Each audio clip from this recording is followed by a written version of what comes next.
Dans cette vidéo, nous allons voir comment la monnaie est créée et par qui elle est créée. On désigne par l'expression de création monétaire l'augmentation du stock de monnaie en circulation dans l'économie.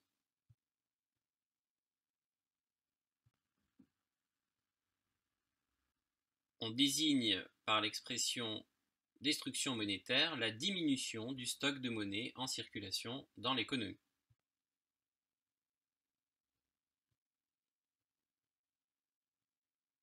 La création monétaire peut prendre trois formes. Elle peut se faire par le crédit, par les devises et par les avances faites à l'État.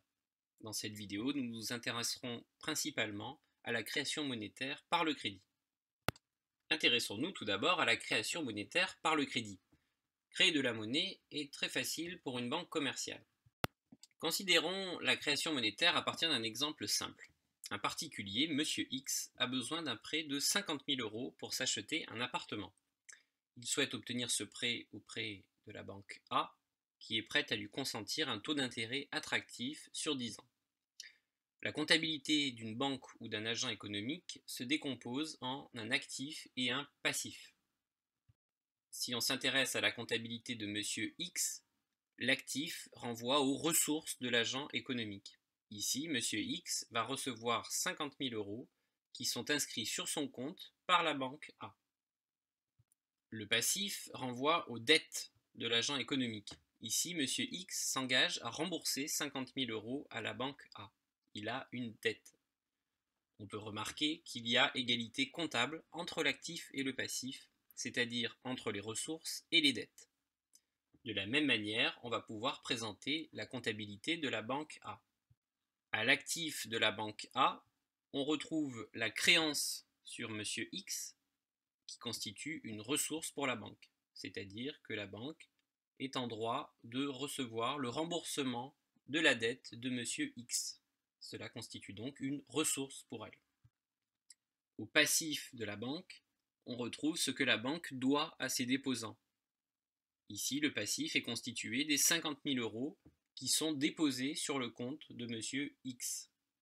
Cela constitue une forme de dette puisque la banque doit s'engager à fournir ces 50 000 € à l'actif de Monsieur X. On parle alors de création monétaire ex nihilo, c'est-à-dire à partir de rien. On se rend compte que le crédit a bien été accordé sans qu'il y ait de dépôt préalable dans la banque. Donc, quand une banque commerciale accorde un crédit à un agent économique, un particulier ou à une entreprise, elle crée de la monnaie à partir de rien. Elle crée en fait de la monnaie scripturale en écrivant la somme correspondant au crédit accordé sur le compte du client bénéficiaire du prêt. La création monétaire consiste donc en un simple jeu d'écriture. Il y aura destruction monétaire lorsque le prêt sera remboursé. Enfin, on constate de manière générale que les crédits font les dépôts. Cela signifie tout simplement que l'argent dépensé par Monsieur X et par tous les agents économiques qui reçoivent des crédits va être déposé dans d'autres banques à travers les achats que Monsieur X, par exemple, va effectuer.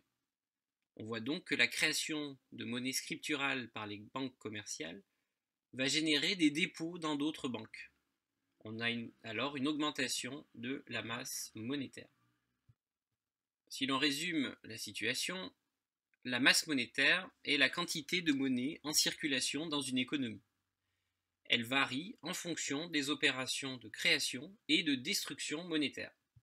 On peut représenter les variations de la masse monétaire à travers une baignoire. La masse monétaire serait alimentée par le flux de crédits nouveaux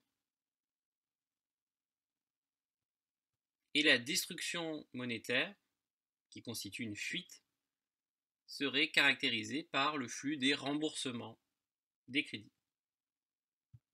La masse monétaire varie donc en fonction du flux de crédits nouveaux et du flux de remboursement. Lorsque la création monétaire est supérieure à la destruction monétaire, on a alors une augmentation de la masse monétaire. Inversement, lorsque la création monétaire est inférieure à la destruction monétaire, on a une diminution de la masse monétaire.